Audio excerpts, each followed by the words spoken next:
آج ہم بات کریں گے قرآن کریم کی سورت تغابن کے بارے میں۔ جی سورت تغابن اس کا جو ہے نزول کے اعتبار سے 108 نمبر ہے اور تدوین کے اعتبار سے 64 ہے، 64 نمبر ہے۔ اس سے پہلے سورت منافقون ہے۔ سورت منافقون میں ذلیل اعظم کا ذکر تھا جی کہ وہ شخص جو سب سے بڑا ذلیل، جسے نبی کریم صلی اللہ علیہ وسلم کو جو ہے وہ ذلیل کہا تھا اور جو ہے ان کے بارے میں گھٹیا الفاظ استعمال کیے تھے، تو اللہ تبارک و تعالی نے اس کو جو ہے وہ سب سے گھٹیا اور ذلیل قرار دیا۔ تو اس میں ذلیل اعظم کا ذکر تھا، اور اس کے بعد یہ جو سورت تغابن، اس میں یوم اعظم کا ذکر ہے۔ کیا مطلب کہ ذلیل اعظم نے جو ذلت کا راستہ اختیار کیا، اس کی حقیقی سزا اس یوم اعظم میں ملے گی، اور یوم اعظم سے مراد قیامت کا دن ہے، اچھا اور وہ ہے یوم التغابن، جس کی نسبت سے سورت کا نام رکھا گیا یوم التغابن۔ تغابن کہتے ہیں نقصان اور خسارے کو، تو یوم التغابن کا مطلب یہ ہے کہ خسارے اور نقصان والا دن۔ خسارے نقصان کا دن کفار کے لیے اس معنی میں ہے کہ وہ کفر ہے، وہاں ایمان نہیں ہے، وہاں خسارہ ہی خسارہ ہے، جہنم کی ہمیشہ کی آگ ہے۔ منافقین جو ہے وہ بھی ظاہر ہے اندر سے قلب کے اعتبار سے کافر ہیں، وہ بھی نیچے طبقوں کے اندر جہنم میں خسارہ ہی خسارہ۔ تو اہل ایمان کے لیے خسارہ کیسے؟ اہل ایمان کے لیے یوں خسارہ ہوگا کہ اہل ایمان وہاں جا کر حسرت اور افسوس کریں گے، کاش ہم نے جتنی عبادت کی تھی اللہ کی اس سے زیادہ کرتے۔ اچھا وہاں ان کو یہ حسرت ہوگی، اور وہ اس پر کہ دنیا میں ہم نے وقت ضائع کیا، ہم نے زیادہ عبادت نہیں کی، زیادہ اللہ تبارک و تعالیٰ کا ذکر و یاد میں مشغول نہیں رہے، اوقات ضائع کیے، وہ خسارہ اور نقصان ان کو یاد آئے گا۔ اس نسبت سے کہا کہ ان کے لیے بھی یہ یوم التغابن ہے، یعنی خسارے کا دن ہے، کہ ان کو حسرت و افسوس ہوگا، کاش ہم اور زیادہ اللہ کی عبادت کرتے۔ تو یہ چیز، اس سے یہ یوم التغابن، تو اس سے یہ یوم اعظم ہے، جو سب سے بڑا دن ہے، سب سے بڑی ذات کی سب سے بڑی عدالت لگے گی، کہ وہاں پر منافقین کے نفاق کا اور اہل ایمان کی ایمان کا جو ہے وہاں فیصلہ ہوگا، اور کفر اور کافر کے فیصلے کیے جائیں گے۔ یہ وہ جہاں تک ربط کا تعلق ہے، پہلی جو صورت منافقون جو ہے اس کے اندر منافقین کا ذکر ہے۔ منافقین نے نفاق اس لیے اختیار کیا دنیا کے مال و زر کے لیے، کہ ظاہری نظر میں ایمان ظاہر کر رہے ہیں، اندر سے کفر ہے۔ ایمان اس لیے ظاہر کر رہے ہیں تاکہ دنیا کا مال سمیٹیں، نبی پاک صلی اللہ علیہ وسلم کی صفوں میں رہ کے مال غنیمت حاصل کریں۔ تو دنیا کے مال و زر کے لیے انہوں نے اندر کفر پالا ہوا ہے، ظاہر ایمان کر رہے ہیں۔ بالکل اسی طریقے سے سورۃ تغابن میں بھی اس بات کا اشارہ کیا، اہل ایمان کو کہا ہے کہ ایمان والو، کہ تم بھی دنیا کے مال و زر کی محبت کی وجہ سے جو ہے وہ آخرت سے غافل نہیں ہو جانا۔ جیسے منافقین اعتقادی اعتبار سے غافل ہوئے اور عقیدتاً کفر پر چلے گئے، تم کہ جو ہے عملی طور پر ایسا نہیں کرنا، کہ کیونکہ تمہاری بیوی، تمہارے بچے، یہ بھی تمہارے دشمن ہیں۔ کس معنی میں دشمن ہے؟ کہ کہیں بسا اوقات یہاں بیوی بچوں کی خوشنودی کے لیے کفر کا راستہ اور گمراہی کا راستہ اختیار کرتا ہے، ان کو راضی کرنے کے حلال حرام سے لا کے ان کو دیتا ہے، حلال حرام سے کھلاتا ہے تاکہ بیوی بچے خوش رہیں۔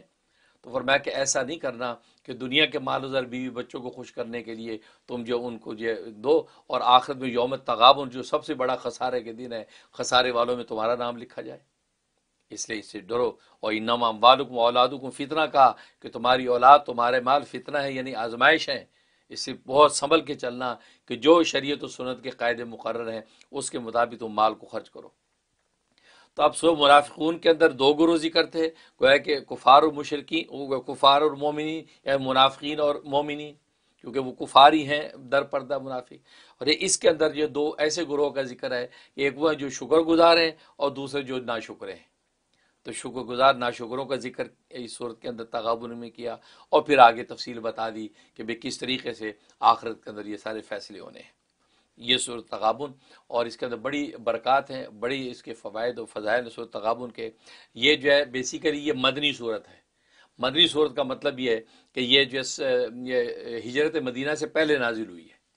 تو جو صورتیں آیات ہجرت مدینہ پہلے نازل ہوتی ہیں وہ مدنی کہلاتی ہیں، لہٰذا یہ مدنی صورت ہے۔ لیکن اس کے مضمون کا جو رنگ ہے وہ مکی صورتوں والا ہے،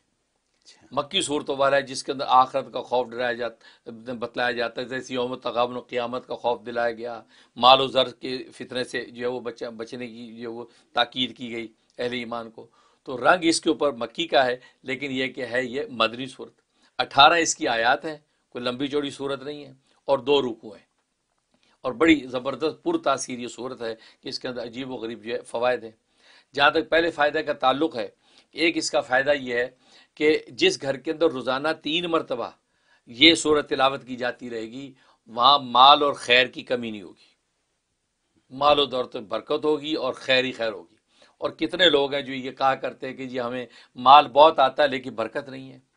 بڑی اچھی تنخواہ ہے لیکن جب مہینے سے ختم ہونے سے پہلے ختم ہو جاتا ہے تو برکت نہیں رہتی۔ تو یہ جو اس 3 مرتبہ جس گھر میں تلاوت ہوگی انشاءاللہ وہ مال اور کے اندر زبردست خیر و برکت نازل ہوتی ہے۔ اور دوسرا فائدہ اس کا یہ ہے کہ اگر آپ اپنے گھر کے قیمتی سامان پر، سونا چاندی نقدی زیور یا اور کوئی قیمتی سامان پر 7 مرتبہ پڑھ کے دم کر دیں، کوئی چور اس کے قریب بھی نہیں پھٹک سکتا۔ عجیب اس کے اندر جو ہے وہ فائدہ ہے کہ کوئی چور جو ہے اس پہ ہاتھ بھی نہیں لگا سکے گا، آپ کو سونا مال بالکل محفوظ رہے گا۔ اور عام طور پہ ہمارے گھروں میں ہوتا ہے، شادی بیاہ ہے، مہمان آئے ہوئے ہیں، گیدرنگ ہے، پتہ چلا کسی کے بندے غائب ہو گئے، کسی کی چوڑی غائب ہو گئی،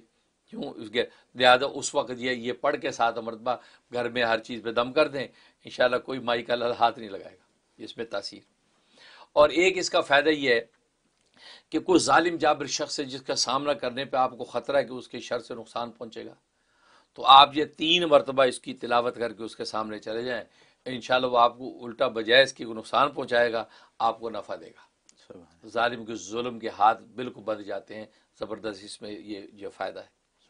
اور ایک فائدہ اس کا یہ ہے کہ اچانک موت سے انسان بچ جاتا ہے۔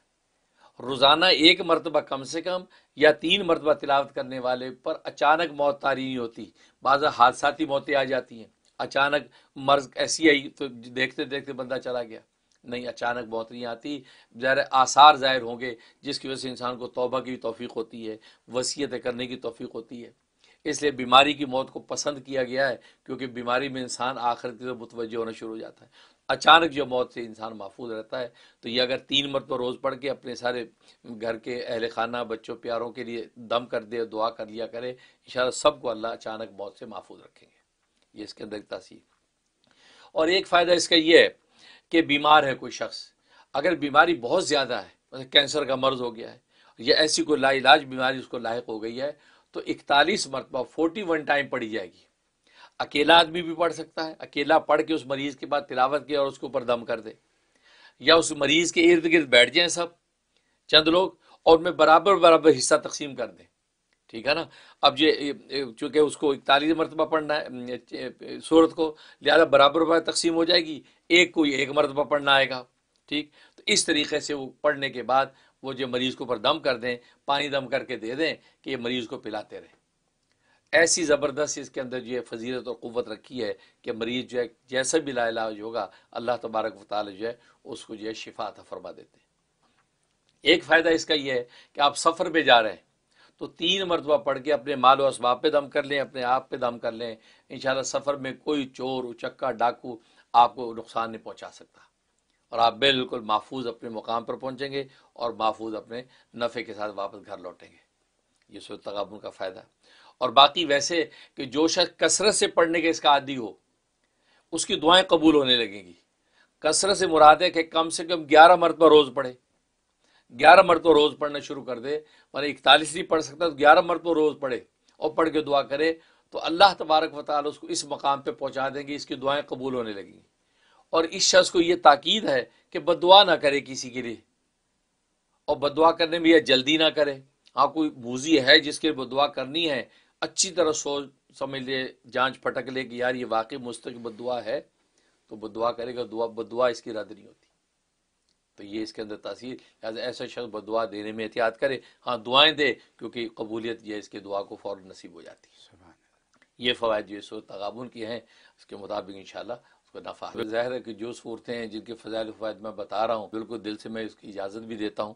اور برکت کی دعا کرتا ہوں، آپ حضرات کو بالکل اجازت ہے، آپ اس کو پڑھیں، بلکہ آگے بھی کار خیر کے لیے کسی کو بتلا سکتے ہیں تاکہ ان لوگوں کو بھی نفع پہنچے۔ جیسا کہ آپ جانتے ہیں کہ قاری عاصم کوفی رحمۃ اللہ علیہ یہ وہ شخصیت ہیں کہ جن سے اللہ تبارک و تعالی نے قرآن کریم کی خدمت لی،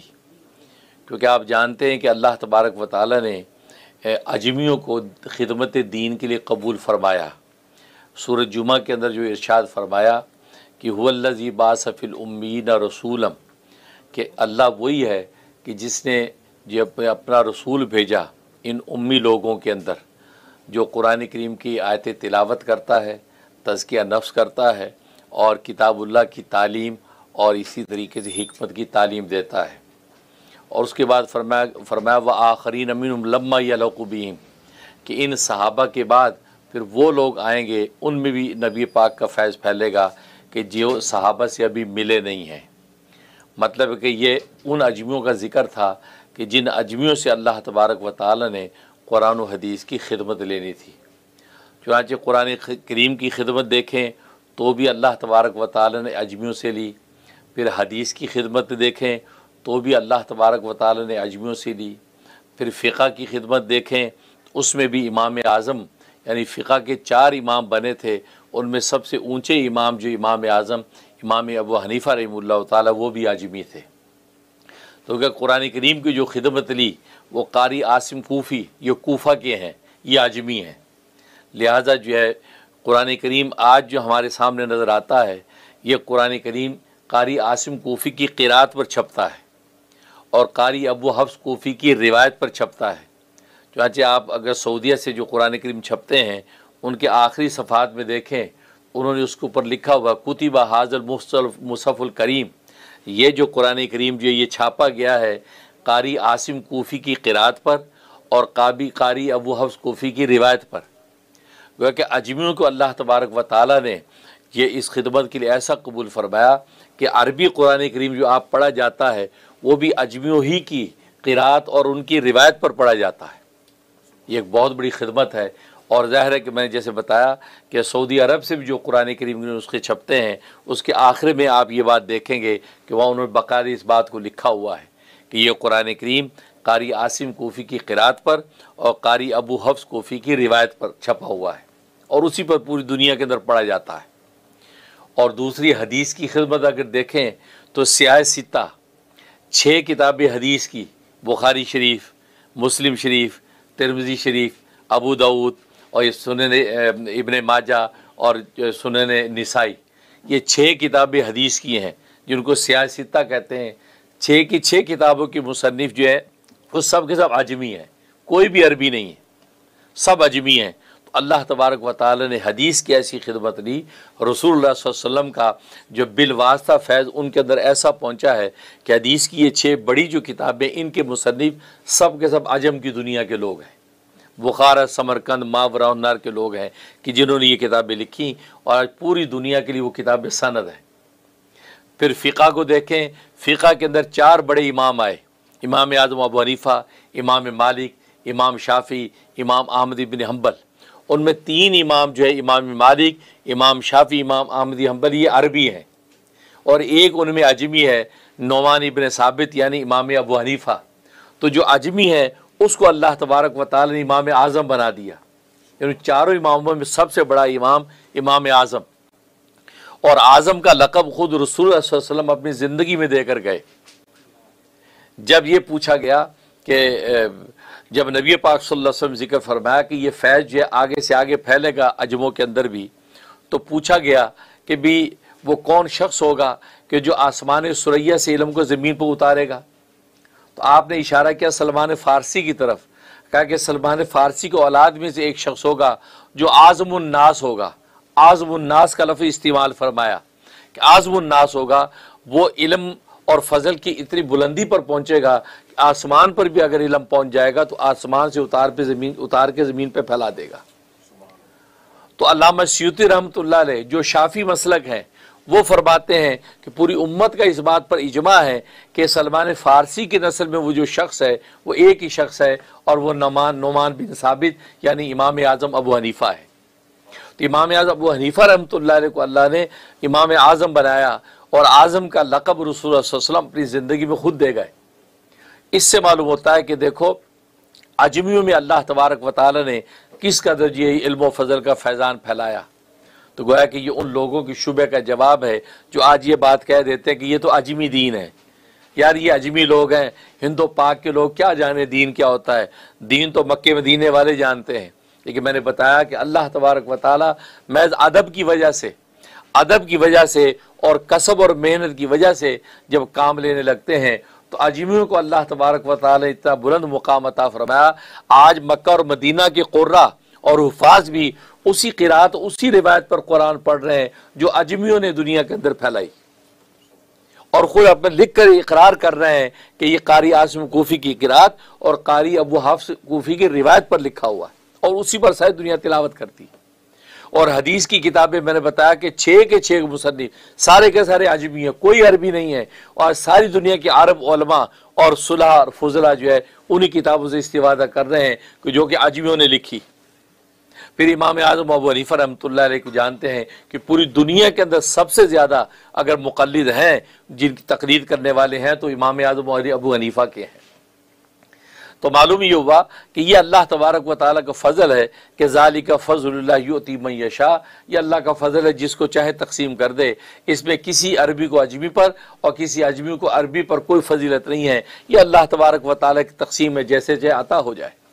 ان اکرمکم عند اللہ اتقاکم، اللہ تبارک و تعالیٰ کے نزدیک تو سب سے زیادہ معزز و مکرم وہی ہوتا ہے جو سب سے زیادہ اللہ سے ڈرنے والا ہوتا ہے. تو یہ قاری عاصم کوفی یہ مسجد نبوی کے اندر جب قرآن کریم کی تلاوت فرماتے تھے، ان کے منہ سے خوشبو آتی تھی اور خوشبو فضا میں پھیلتی تھی، تو لوگ حیران ہوتے تھے کہ ایسی عجیب و غریب خوشبو ہے، نہ الائچی کھانے سے یہ خوشبو پیدا ہو سکتی ہے، نہ کوئی اور ایسی خوشبودار چیز ہے جو یہ خاص خوشبو جو ان کی تلاوت کرنے پر پھیلتی ہے مسجد نبوی میں. تو لوگوں نے ایک دن پوچھا کہ حضرت آپ جب قرآن کریم کی تلاوت کرتے ہیں تو یہ خاص خوشبو آپ کے منہ سے پھیلتی ہے پوری فضا کے اندر، تو یہ کیا آپ ہر وقت الائچی چباتے رہتے ہیں یا کوئی ایسی خوشبودار چیز منہ میں رکھتے ہیں؟ کیا خوشبو ہے؟ اس وقت قاری عاصم کوفی رحمۃ اللہ نے فرمایا کہ اصل یہ بات نہیں ہے.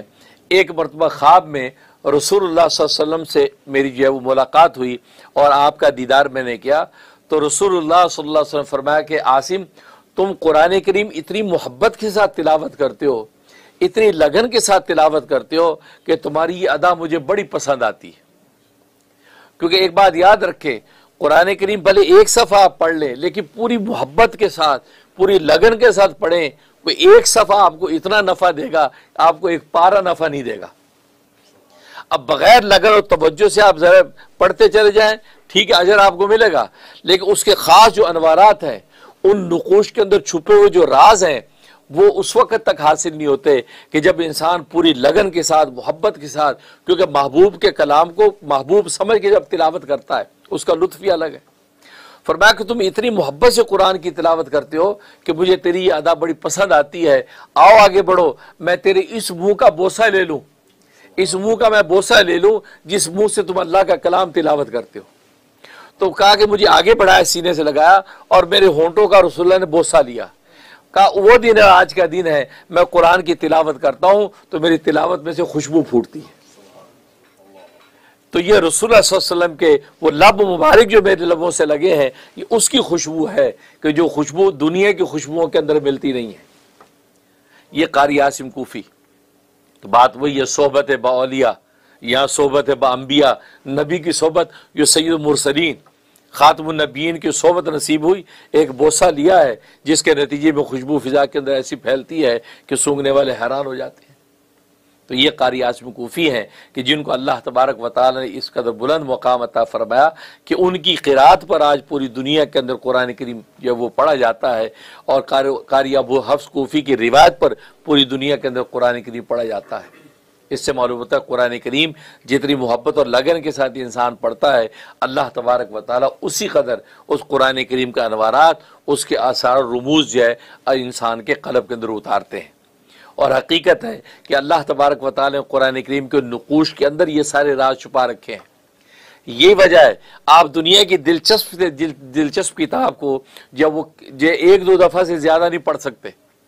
آپ بوریت محسوس کرتے یار میں نے پڑھا ہوا ہے. لیکن قرآن کریم ساری زندگی آپ تلاوت کرتے رہتے ہیں لیکن طبیعت اس سے بھرتی نہیں ہے، طبیعت اس سے بور نہیں ہوتی. آپ روزانہ تلاوت کرتے ہیں،